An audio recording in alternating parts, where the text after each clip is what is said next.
La sucrerie podcast.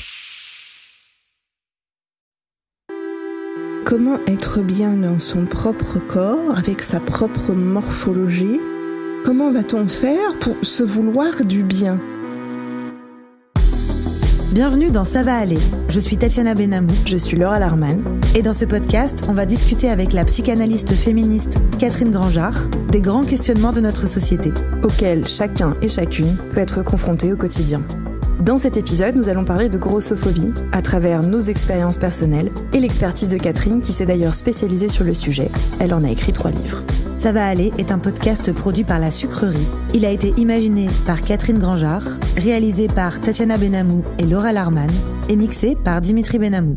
Cette stigmatisation a vraiment des conséquences graves, autant au niveau psychologique, où on voit un effondrement de l'estime de soi, de la confiance en soi. Être gros dans une société où règne le culte de la minceur. Que faut-il faire pour que cette haine de la différence s'arrête ? Si on veut nous soigner, il va falloir arrêter de taper sur les gros.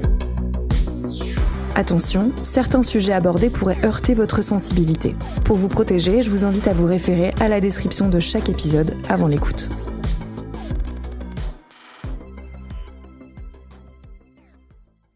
Aujourd'hui, on se retrouve chez moi et on va parler du corps. Ouais, et en particulier du rapport au corps quand il est gros et de tout ce qui est autour de la grossophobie et du corps hors norme, quoi. Et pour rappel, Catherine, c'est un peu la spécialiste du corps. Et je te laisse te présenter, Catherine. En fait, suis-je spécialiste du corps? Moi, je m'intéresse surtout à l'individu, à l'être humain. Je suis psychanalyste, donc on pourrait dire que je suis plutôt spécialiste de la psyché. Or, un être humain, il est indissociable des corps. Il est incarné. Un être humain, c'est pas d'un côté un esprit, et de l'autre côté, son corps. Il est très important de relier chacune d'entre nous à notre ressenti, à ce que nous vivons physiquement à toute étape de notre vie. Et donc la question de la grossophobie, c'est quelque chose qu'on constate dans la société. La question que je me suis souvent posée, c'est est-ce qu'on peut vraiment s'en extraire ou pas? Parce que les normes, quoi qu'on en dise et quoi qu'on en fasse même, on s'y réfère. On peut être contre, mais c'est toujours par rapport à une norme. Donc quelque chose qui semble l'étalon de notre rapport à cette norme. Tu as dit des corps hors normes. Moi, je trouve toujours ça vraiment très étonnant comme référence, que ce ne soit pas notre propre corps. Est-ce que moi, je me sens bien dans mon corps? Est-ce que je m'y sens déjà? Est-ce que je m'y ressens? Est-ce que je suis incarnée? Ou bien, est-ce que je me sens la plupart du temps un pur esprit? Puis de temps en temps, tiens, je ressens quelque chose, quelqu'un me caresse ou me marche sur les pieds, peu importe. C'est là où il me semble qu'on a besoin de réfléchir au fait que ça n'existe pas, un être humain qui serait toujours dans son corps et pas du tout dans sa tête, ou l'inverse. Et c'est cette articulation, ce lien que je tiens à approfondir en votre compagnie aujourd'hui, que j'approfondis en permanence dans les thérapies que je fais.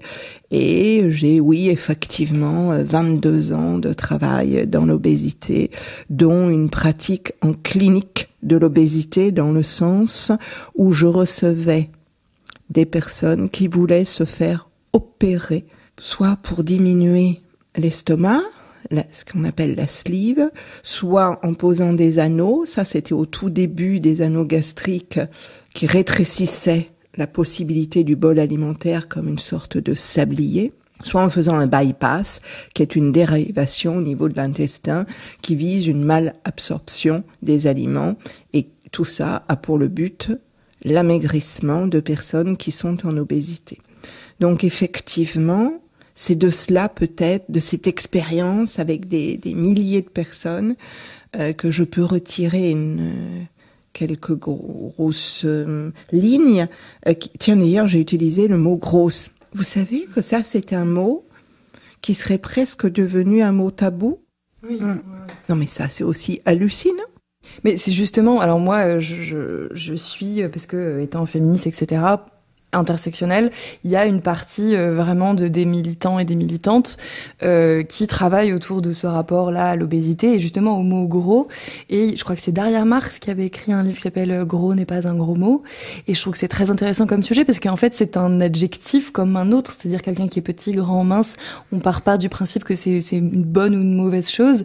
Et moi, ça m'a toujours fasciné de voir tous les détours qu'on prenait pour dire qu'une personne était grosse ou non. Bien en chair, en forme, avec des courbes. Et je trouve que c'est d'une hypocrisie sans nom parce que c'est faire vraiment comme si on voulait faire comme si ça n'existait pas, alors qu'en fait, des corps gros, ça existe et ça a toujours existé. Mais la société est tellement pas faite pour les accueillir que ce soit vraiment concrètement un siège. Enfin, une chaise est pas faite pour un corps qui est plus gros que ce qu'on attend. Et moi, rien que ce mot-là, effectivement, je trouve que c'est hyper intéressant de voir à quel point on a du mal à le verbaliser, quoi. Et même à se l'attribuer à soi-même. Complètement. Et c'est là où les normes ont tellement été intégrées, tellement été assimilées, sans qu'on y réfléchisse, qu'il y a plein de gens qui vous disent « Oh ben moi, je suis corpulente ». Et lorsque on utilise le mot « gros », ces personnes peuvent être mal à l'aise. La grossophobie est entrée dans le dictionnaire en 2018, ce qui veut bien dire que lorsqu'un mot entre dans le dictionnaire, qu'il y a quelque chose qui commence à être pensé. Parce que vous vous rendez compte, il y a 5 ans, ce n'était même pas pensé. Et ce qui n'est pas pensé, c'est comme si ça n'existait pas. Or, cette grossophobie, moi je vous invite à y réfléchir très sérieusement, parce que nous sommes toutes grossophobes. C'est ce qu'on se disait d'ailleurs avec Laura, on parlait de ça il y a pas très longtemps. Il y a quelques semaines, je pense. Il y a quelques semaines, ouais. Et on se disait que, en fait, oui, nous aussi, on était nous-mêmes grossophobes, puisque on avait peur de grossir, malgré le fait qu'on a complètement intégré que notre peur de grossir, elle nous vient de nos parents, de la société, etc. Et que finalement, c'est quelque chose dont il faut qu'on se déface et qu'on peut l'accepter chez les autres, mais que chez nous, c'est encore compliqué. Et du coup, j'ai eu un déclic. Je me suis dit, ah oui, non, mais en fait, je suis également moi-même grossophobe, puisque je n'accepte pas de me voir vieillir. Non plus. Puisque le lapsus révélateur. Alors, si tu permets, je vais rebondir. Parce que vieillir, grossir sont deux angoisses extrêmement partagées. Vous savez pourquoi ? Parce que c'est moche. Parce que dans notre société, ce n'est pas l'idéal de beauté. Il y a quelques années, moi, j'ai cru voir un peu un truc on intégrait des corps différents. Et puis, moi, qui ai pas mal suivi la Fashion Week, parce que c'est un sujet qui m'intéresse pas mal, mais il y a des défilés comme celui de Marine Serre, qui, en plus, est très engagée sur l'écologie, etc., et puis qui a fait venir plein de corps différents. Mais malgré tout, quand on parle de haute couture, j'ai l'impression que le summum du luxe, le summum du chic, ça reste d'être maigre. Et pour moi, ça fait vraiment partie de quelque chose qui c'est pas moi qui l'ai remarqué, hein, mais que je vois vraiment, c'est ce retour de la mode de ce qu'on appelait de héroïne chic, qui était incarnée par Kate Moss, etc. Parce que tous les célébrités maintenant, la nouvelle chirurgie à la mode, c'est de se faire creuser l'intérieur des joues pour avoir le visage très marqué, comme si vraiment on était en sous-poids, quoi. Et ça vient, et c'est une vraie, exactement, pour la description, on est en train de l'imiter. Mais, et en fait, pour moi, c'est une vraie réponse à la mode qu'avait un peu instauré, toutes les Kardashians, etc., qui étaient tout aussi injonctives, mais en tout cas, des corps un peu moins minces, avec un peu plus de chair, etc., qui étaient pas réalistes non plus, mais en tout cas, qui venaient contrebalancer un peu toutes ces années. Moi, j'ai grandi dans les années 2000, où le summum du chic, c'était d'être très très très très très très maigre, avoir des cernes, quoi. Mais j'ai l'impression que là, on est avec le retour de la mode des années 2000, on retourne à un corps à la mode qui est le corps très maigre. Et ça me terrifie parce que un corps, c'est pas une mode, quoi. En fait, voilà, c'est ça. C'est comment être bien dans son propre corps, avec sa propre morphologie, qui est héritée de gènes, qui est également héritée d'un mode de vie. Alors aujourd'hui, nous sommes dans une société où il y a des injonctions à manger sans cesse, avec de la publicité sans cesse. Et par ailleurs, des modèles de corps comme ci, comme ci, comme ça, c'est-à-dire quelque chose d'absolument inaccessible. Moralité, le fait quand on est avec une morphologie, eh bien, on va se dire, suis-je hors norme, ou suis-je tout simplement, je suis qui je suis, point. Et là, nous avons vraiment quelque chose à faire bouger, parce que lorsqu'on se sent différente de ce qu'il devrait être, eh bien, dans ce cas-là, on a de fortes chances de se sentir mal dans sa peau. Mal, littéralement, pas simplement dans ses baskets, parce que les baskets, on les prend, on les enlève, mais dans sa peau. Tu vas pas enlever ta peau. Et donc, du coup, il y a quelque chose qui est vraiment un gros problème. Et toutes ces personnes qui veulent intervenir sur leur corps par une chirurgie, par exemple, c'est bien qu'elles ont atteint un nombre de kilos conséquent qui fait que par rapport à la santé, par rapport à tout un tas de choses, la médecine va accepter que en France des interventions soient faites et remboursées par la sécurité sociale. Donc voilà, on a quelque chose à penser de nouveau, du rapport entre la médecine, la santé, l'esthétique et la façon dont on se sent.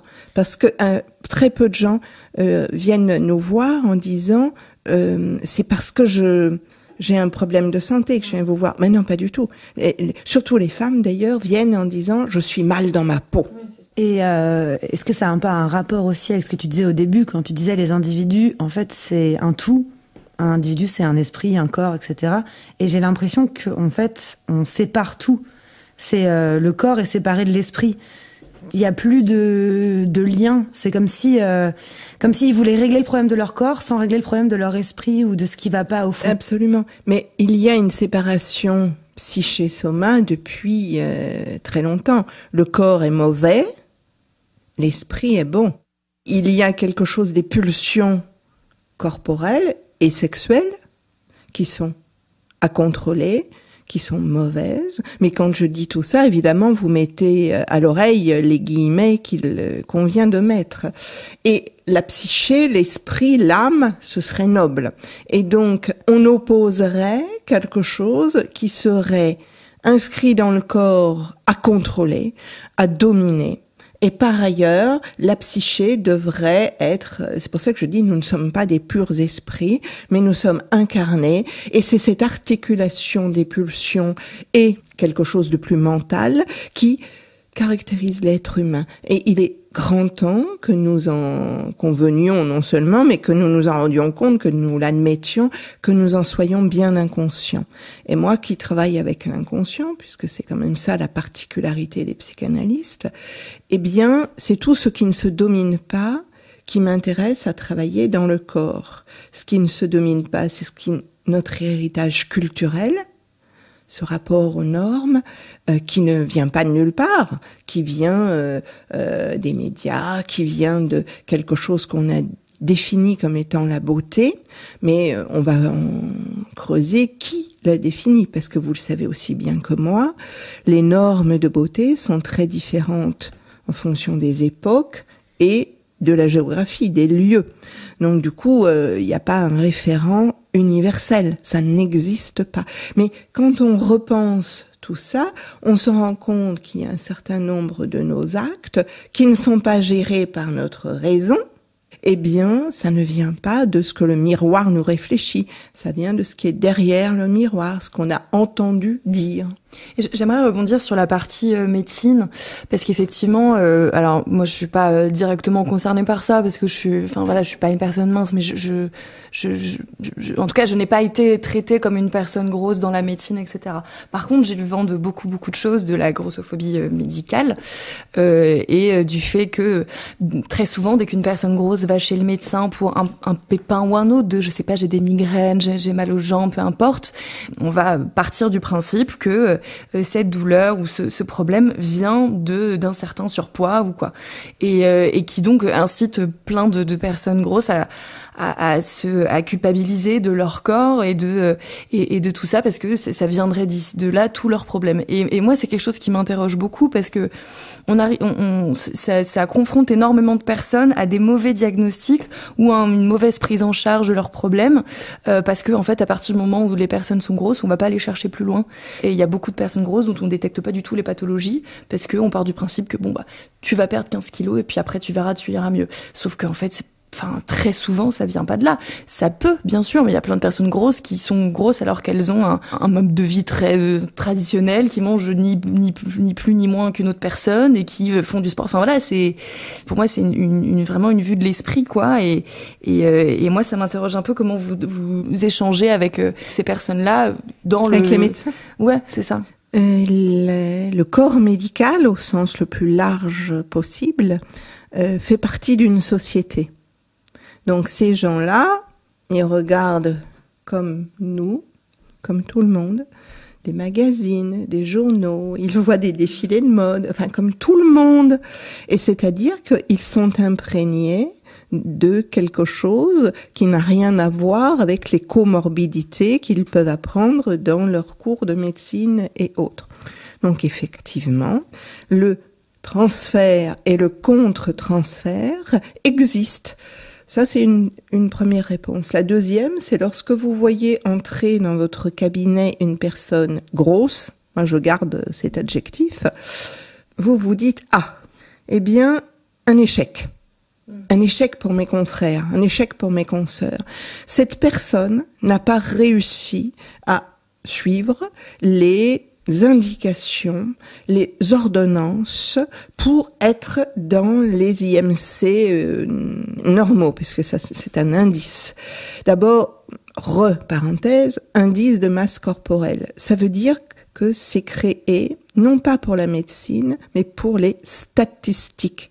L'indice de masse corporelle vient des assurances pour qui est en surprime parce qu'il y a plus de risques que cette personne ne fasse des accidents et donc du coup que l'assurance est à payer. Donc au final, ça fait pas dire grand-chose les MC en termes de médicalement parlant, quoi. Tous les médecins calculent les IMC, les indices de masse corporelle des patients. Tous les magazines, etc. Puis alors, tiens, si vous me donnez l'occasion, je pourrais piquer un coup de gueule classique chez moi contre les méthodes et autres que nous trouvons sur le net pour perdre quelques poids. Je n'ai pas envie de citer des gens parce que même leur faire une pub négative, ça me ferait mal au cœur. On a les noms en tête, je pense. Voilà, mais vous les avez en tête. Mais vous vous rendez compte qu'on voit ça au milieu d'un film. On n'a rien demandé à personne. Vous êtes en train de regarder votre petit programme télé, là, tranquille. Vous êtes agressé par le programme machin truc qui vous dit « Vous voulez perdre 12 kilos ?» Il vous demande pas, vous avez besoin.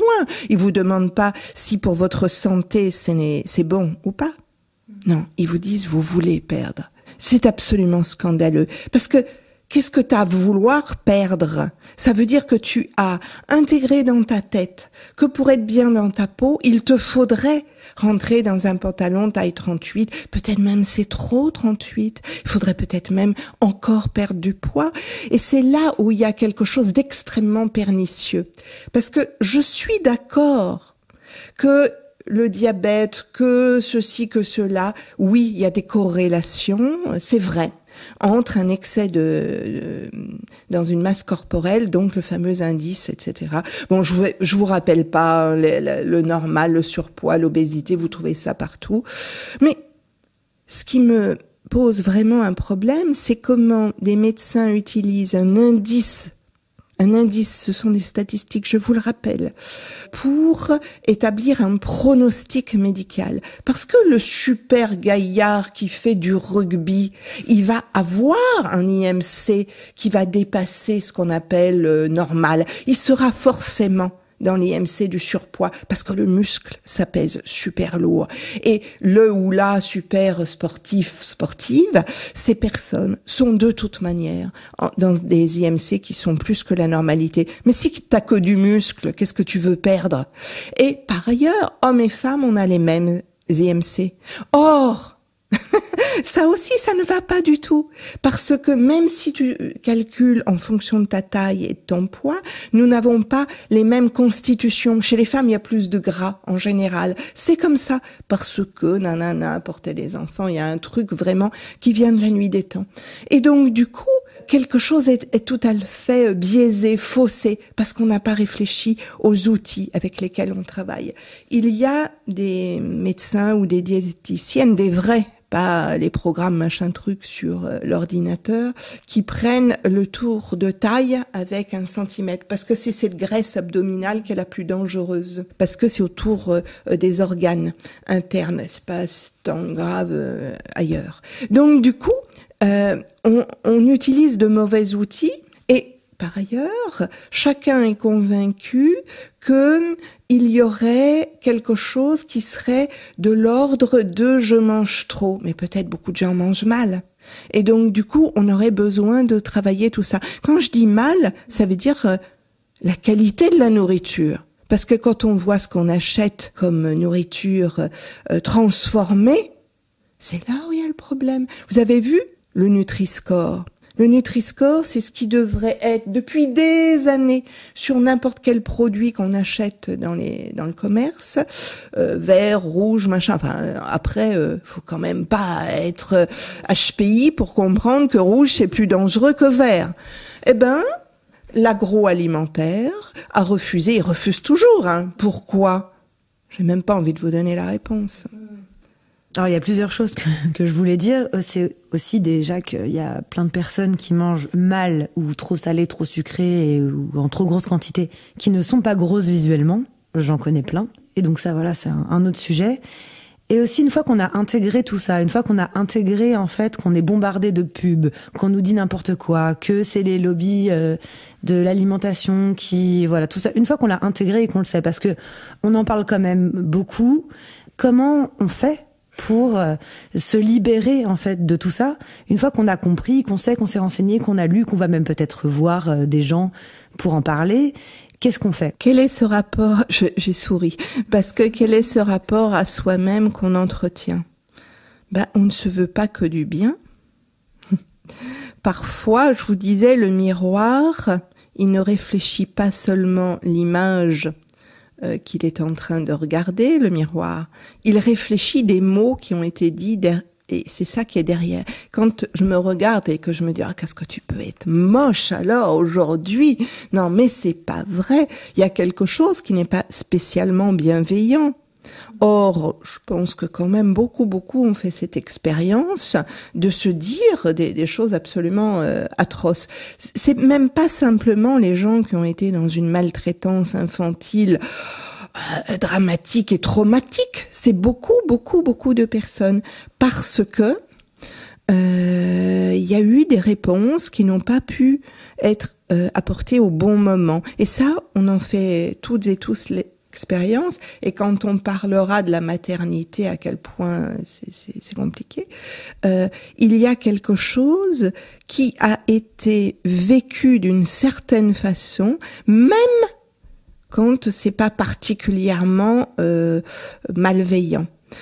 Alors, comment va-t-on faire pour se vouloir du bien? Parce que si on se veut du bien consciemment, il se peut qu'inconsciemment, on traîne encore des grosses valises, il se peut aussi qu'on n'ait jamais été celle ou celui qu'il fallait être. Mais alors pourquoi? Parce que t'es la 4e fille d'une famille et qu'on espérait que tu sois un garçon et que t'es arrivé, peut-être on t'a beaucoup aimé, mais il y avait quand même quelque chose, un espoir déçu, et donc il y a quelque chose qui est, dans ce cas-là, indépendant de la personne que X est, mais du fait que l'attente fut déçue. Alors, je ne parlerai pas de toutes ces personnes qui sont des enfants non désirés, parce que c'était trop tôt, parce que c'était trop tard, parce que c'était pas le bon moment, parce que c'était je sais pas quoi. Tu veux dire qu'en plus de tout ce que la société nous met dans le cerveau, il y a aussi des choses qui sont dans notre ADN? Non seulement je veux le dire, mais je le dis. Puis moi ce qui m'interroge, c'est que en ce moment, tout le mouvement body positive, sur lequel j'ai beaucoup de choses à dire, parce que pour moi, selon moi, il s'est vraiment été réapproprié par des personnes qui ne sont pas les personnes qui vivent le plus cette grossophobie dont on parlait. Moi, ça m'énerve énormément d'avoir des influenceuses, souvent des influenceuses qui font leur beurre pour moi en prenant, je me permets de le dire, le combat des personnes concernées. Mais du coup, avec tout ce discours-là de body positive, machin, il y a tout un truc, un peu une injonction à s'adorer, à dire on s'en fout du regard de la société, aimons-nous notre corps, etc. Mais quand on est une personne grosse et qu'on doit acheter 2 billets d'avion pour pas avoir des bleus sur les côtés quand on voyage, que on se fait insulter dans la rue, que on ne peut pas trouver des vêtements à sa taille et que quand on en trouve, ils sont plus chers et moches et pas à la mode parce que les grosses, on s'en fout, hein, elles ont pas envie d'être à la mode. Comment on fait pour peut-être pas s'aimer, mais en tout cas s'accepter et ne plus se détester dans un monde qui n'est pas fait pour nous, quoi. Et dans lequel on n'a même pas de représentation. C'est-à-dire que même dans les films ou ailleurs, nulle part, on n'a pas vraiment de représentation de femmes ou hommes gros qui sont à la fois sexy, qui sont à la fois pas. Enfin, c'est toujours le pote marrant, quoi. Il y a tellement de questions dans ce que vous venez de dire là. Il y a tellement de remarques, il y a tellement de vrai. Je vais essayer d'y répondre, ou tout au moins d'en reprendre quelques-unes. Je vais commencer par ton lapsus, Tatiana, tout à l'heure, sur vieillir, grossir. Au fond, pour moi, c'est vraiment le même combat, j'ai envie de dire. Parce que il n'y a pas de représentation des vieilles comme personnes sexy. Il n'y a pas de représentation des grosses comme personnes sexy. C'est le même truc. Et donc, on a dit body positive. Une sorte d'injonction qui a été récupérée, bien évidemment, par les influenceuses parce que c'est un business. Comme tout est récupéré en ce moment, pour des raisons de système social. Eh bien, le fait qu'il y ait cette injonction à être bien dans sa peau, vous voyez, c'est tout à fait contradictoire avec ce que je vous disais. Ça ne se commande pas. Il y a quelque chose qui vient d'au-delà, d'en deçà, d'ailleurs. Tu as des filles qui sont grosses et qui sont bien dans leur peau. Et qui font des ravages amoureux parce que on se fout pas mal qu'elles soient plus grosses que la moyenne. Et moi, j'en reçois parfois dans mon cabinet. Je suis super étonnée par des nanas qui portent des vêtements. Tu te dis, tiens, elle est en mini-jupe, machin. T'as des vieilles qui font la même chose. Et là, tu te dis, tiens, c'est quand même très étonnant. Qu'est-ce qu'elles ont, elles, comme narcissisme ? Qui fait que elle dépasse le regard désobligeant. Parce que tu parles de 2 billets d'avion, mais c'est même pas la peine d'aller jusque-là. Tu fais tes courses avec ton caddie le samedi après-midi dans l'hypermarché en banlieue, mais regarde les regards.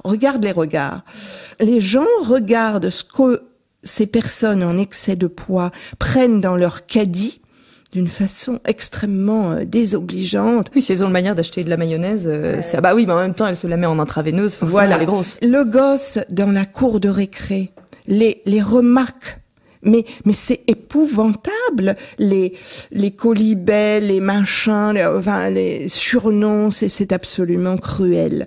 Donc, nous avons quelque chose qui est bien ancré en nous, qu'on va se permettre de se moquer, de regarder de haut, d'avoir une désapprobation ouverte. Non mais c'est hallucinant. En fait, ça reste encore l'une des minorités où on se dit oh ça va on peut. Et moi on parlait la dernière fois justement avec Tatiana, mais moi j'avais commencé parce que j'aime bien regarder du stand-up etc. Et pour moi l'humour c'est assez important sur ces sujets-là de société, de ce que ça véhicule. Et j'avais commencé à regarder sur Netflix le spectacle de Fari. Et dans les 10 premières minutes, l'une de ses premières blagues c'est oh, mais les grosses qui mettent des leggings, mais c'est dégueulasse. Pourquoi elles font ça? Elles voient pas que c'est ignoble, que ça rentre dans toutes les crevasses, les machins. J'ai arrêté de regarder. Et sans parler de ces filles qui sont un peu trop rondes pour mettre un legging. Ça c'est méchant. Attention, non, on rigole pas. En plus, il y en a peut-être dans la salle, on voit pas tout le monde. Donc soyez sympa. Non, moi, ça me choque pas qu'une fille qui a des formes mette un legging. Tu vois, nous, les mecs, on aime aussi les vraies formes. On aime les belles formes. Moi, ce qui me choque, c'est l'attitude dans laquelle elles sont, ces filles-là. Parce que nous, objectivement, on voit tous télé compressée dedans. Tu vois ce que je veux dire? Soyez pas méchants. Ne sois pas méchante. Ce que je veux dire, c'est qu'on voit bien qu'elle n'a pas enfilé le legging. C'est le legging qui s'est adapté à son corps. Tu vois, moi, ce qui me choque, c'est l'attitude dans laquelle elles sont, ces filles-là. Parce que pour elles, c'est normal. Elles se la racontent en plus. Tu sais, elles te regardent en mode, bah quoi? Le legging fait un garrot à ton corps. Et c'est exactement pareil pour les filles qui mettent un legging alors qu'elles n'ont pas de fesses. C'est un vrai indicateur on essaye de plus trop faire de blagues sur les femmes, en tout cas on le fait de manière déguisée, ou on fait plus de blagues effectivement racistes, ou en tout cas quand c'est le cas, c'est quand même pas très bien vu. Mais les gros, on peut y aller, mais sans problème, quoi. C'est une cible hyper facile, quoi. On a l'impression qu'il faut toujours des individus qui vont pouvoir être rabaissés et que ça va rehausser le kidam parce que lui, il serait pas ceci, cela. C'est rassurant, peut-être, ouais. Alors, moi, je trouve ça tellement inquiétant. Ah oui, non, mais sûr, mais pour ceux qui font les blagues. Tellement inquiétant pour l'être humain que nous en soyons toujours là. Parce que quand même... ça n'a pas beaucoup évolué. Tu vois, on peut se dire quand même qu'il y a eu des populations qui ont été exterminées pour ce qu'elles étaient, que tu as des populations qui sont violées dans toutes les guerres, que tu as des populations qui sont tuées parce qu'elles sont de tel genre. Et là, on continue. Alors là, on va te dire, ouais, mais là, ils y peuvent quelque chose. Ils n'ont qu'à être moins dans le laisser-aller, etc. Comme si il y avait, je reviens au conscient et à l'inconscient, quelque chose qui pourrait se dominer parce que la psyché dominerait le soma, le corps, et que ce qui serait noble dans notre société, c'est la domination de soi-même ou de l'autre. Et c'est évidemment plus simple de se moquer des gros pour ça. Mais moi, je me souviens que quand j'étais au collège et que j'étais grosse et que j'étais une des seules grosses du collège, donc on m'appelait la grosse dans ma classe, devant les profs qui ne disaient rien.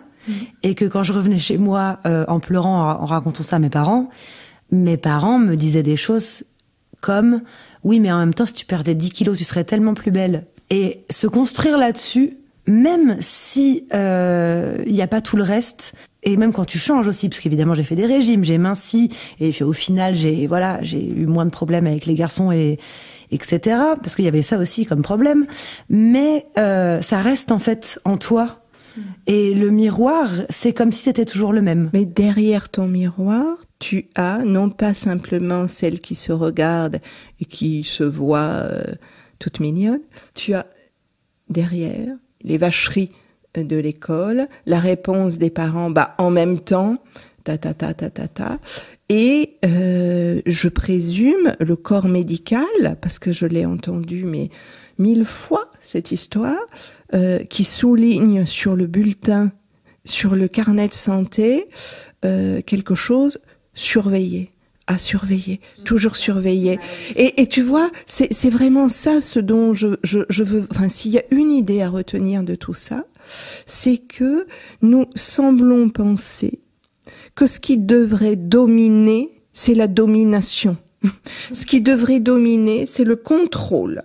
On ne s'intéresse pas pourquoi cette petite fille, elle a 10 kilos de trop. Pourquoi cette petite fille, peut-être, elle fait des goûters, des machins. Pourquoi elle cache peut-être un peu de nourriture? Pourquoi tout ça? Qu'est-ce qui fait que... Et moi, j'aime beaucoup aussi Gabrielle Dédier, qui a écrit « On n'est pas grosse », qui a fait beaucoup de choses, et qui raconte bien à quel point c'était sûr de la souffrance. Et j'ai envie de dire 90% de mes patients, c'est bien parce qu'il y avait quelque chose qui était vachement compliqué, qu'il y avait des compensations, des refuges. Est-ce que vous entendez le mot bonbon? C'est pas mauvais, hein, c'est bien parce que c'est bon. Et donc, on prend un bonbon parce qu'on va pas très bien, parce qu'on est un peu triste, parce que tatati tatata. Il y a plein de raisons. Puis quand même, on offre des bonbons. Noël, Pâques, machin, tout ça. C'est quand même très culturel. C'est comme l'alcool, d'ailleurs. On va quand même inciter les gens à aller vers quelque chose pour se réconforter. Et après, on leur dit, tu devrais te dominer. Tu devrais faire attention. Parce que quand même, tu y vas trop souvent, toi, au bonbon. Alors, qu'est-ce qu'il y a besoin d'aller se faire du bien comme ça? Voilà, c'est toutes ces questions-là, lorsqu'on y réfléchit, que on peut modifier. Parce que tu m'as posé une question il y a au moins 10 minutes, j'avais pas encore répondu, mais comment on fait? Quand on regarde un peu pourquoi on fait certaines choses, que par ailleurs on peut critiquer, on peut se dire non mais je suis vraiment la dernière des connes d'avoir encore une fois fait ci, fait ça. Eh bien, quand on décortique le pourquoi, là peut-être on arrive à faire autrement. Alors moi, mon grand-papa, c'est quand même Sigmund Freud. Donc il disait quelque chose, parfois il a dit des choses intéressantes, ce brave homme. Oui, parfois c'est arrivé.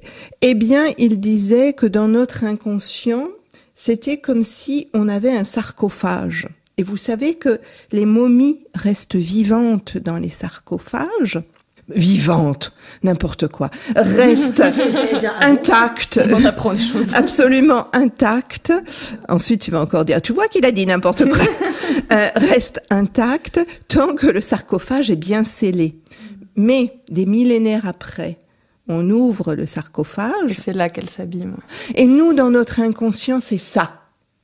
C'est qu'on a derrière la barrière du refoulement un certain nombre de sarcophages à l'intérieur des momies quasiment vivantes et qui sont extrêmement actifs. Et c'est ça derrière le refoulement. Alors moi, mon job, c'est de faire prendre conscience de ce qui est refoulé pour pouvoir en faire des poussières et donc s'en libérer. Moi, je pense qu'il y a dans l'inconscient des choses à dégager pour pouvoir s'en libérer et pour pouvoir résoudre des problèmes, par exemple de poids ou de regard sur soi-même. Quand on regarde le miroir, pas trop être embêté par ce qui est derrière le miroir, et ça que l'on soit grosse, vieille ou autre, c'est vachement intéressant. Voilà, c'est peut-être ça, le fait de réunir, de réarticuler le corps et la psyché qui va nous permettre définitivement de pouvoir être plus à l'aise, plus libre. Après, peut-être on perdra quelques kilos, peut-être pas. Donc finalement, c'est un entraînement de tous les jours, quoi. Je pense qu'effectivement, moi comme parce que enfin voilà, moi j'ai des TCA, des choses. J'ai grandi avec des parents qui n'ont jamais pas été en régime, quoi. Donc même s'ils n'ont pas été dans l'injonction vis-à-vis de moi d'être mince, etc. Au contraire, j'ai des parents qui me valorisent énormément, mais que quand je perds 4-5 kilos, ça te va bien, t'es belle. Enfin, donc j'ai vraiment compris que être plus mince c'était chouette. Donc c'est un travail effectivement, comme tu dis Tatiana, que je fais un peu tous les jours pour pas me détester, quoi, basiquement. Mais je trouve que c'est encore plus qu'un travail personnel, parce que on en parlait de la société. Comment on fait? Est-ce que c'est trop tard pour nous déjà? Est-ce que c'est les générations d'après qui, si les choses parviennent à se déconstruire, qui auraient peut-être un autre regard sur eux-mêmes et sur les différences de corps? Des fois, j'ai l'impression que c'est un peu foutu pour nous, quoi. Ça y est, on a grandi, on est un peu. C'est triste. Non, mais je sais pas. En vérité, je me pose la question. Je vous le dis. En vérité, il n'est jamais trop tard. Bien sûr. Et c'est une action à la fois individuelle et collective. Et collective, c'est pas que collectif, mais c'est pas que individuel. L'engagement collectif permet de faire bouger les lignes. En revanche, le travail individuel permet que l'intracrânien soit moins oppressant. Et donc, c'est ces deux combinés, articulés. Parce qu'au fond, un mot essentiel, c'est de tricoter, c'est d'articuler, c'est de faire en sorte que d'un côté et que de l'autre, que le en même temps puisse faire changer les choses. Et nous faisons introduire dans le dictionnaire, il y a à peu près 5 ans, grossophobie, c'est énorme. Une phobie, c'est avoir peur. La phobie, c'est la peur. Qu'est-ce qui te fait peur que l'autre soit gros ? Ah, c'est parce que toi t'as peur de devenir grosse, que ce serait vraiment le pire sur Terre qui puisse exister. Donc quand on réfléchit à tout ça, on fait bouger les lignes. Et du coup, on se dit, tiens, ma famille, ils sont tout le temps au régime, c'est eux qui ont un problème. C'est pas moi qui, il y a des jours, je me fais du bien avec des bonbons. Et il y a des moments où c'est la pizza vraiment non écolo qui me fait du bien. Ça dépend de mon humeur.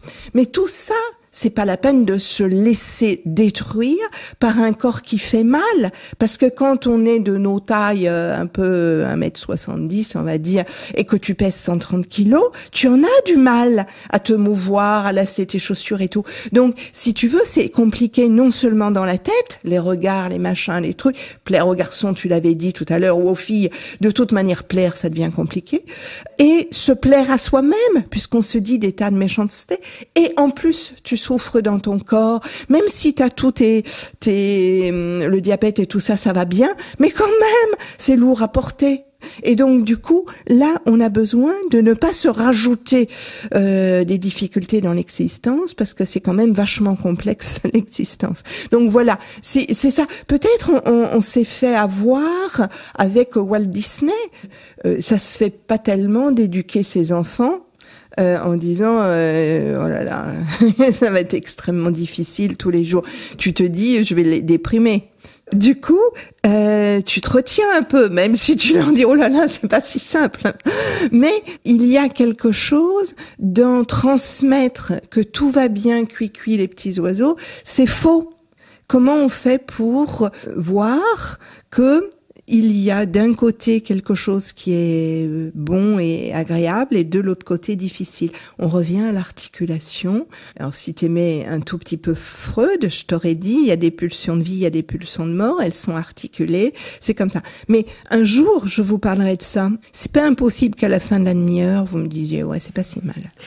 Eh ben, on arrête de ça. Ouais, on en reparlera.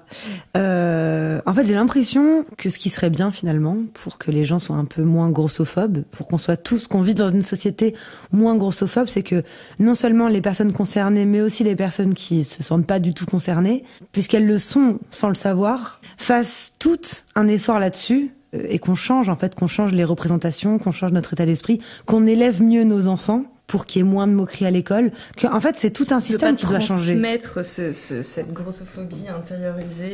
Et peut-être qu'on se dise, mais en quoi ça me dérange ? Mais exactement. En quoi c'est moche ? En quoi ça me dérange ? En quoi ça me fait peur ? En quoi cette gamine qui a 10 kilos de trop, je vais la regarder mal ? En quoi elle me dérange ? À part le fait qu'on peut s'inquiéter pour la santé. Je suis pas sûre que quand ils te traitent de grosse, ils s'inquiètent pour ta santé. Ils veulent juste se réaffirmer que eux, ils sont vraiment mieux que les autres et que toi, d'ailleurs, la preuve vivante. Et peut-être on peut conclure là-dessus. C'est ce que j'allais dire, je te laisse conclure là-dessus. Ouais, non, je trouve que c'est pas mal. Je trouve qu'on a une bonne conclusion au final. Si on travaillait tous un peu plus là-dessus, concernés, pas concernés, peut-être que les générations d'après ne grandiront pas en apprenant que il faut manger du chocolat en cachette parce que sinon c'est vraiment pas bien, quoi. Voilà. C'est ça. Merci. Merci beaucoup. Merci Catherine. Et puis rendez-vous au prochain épisode.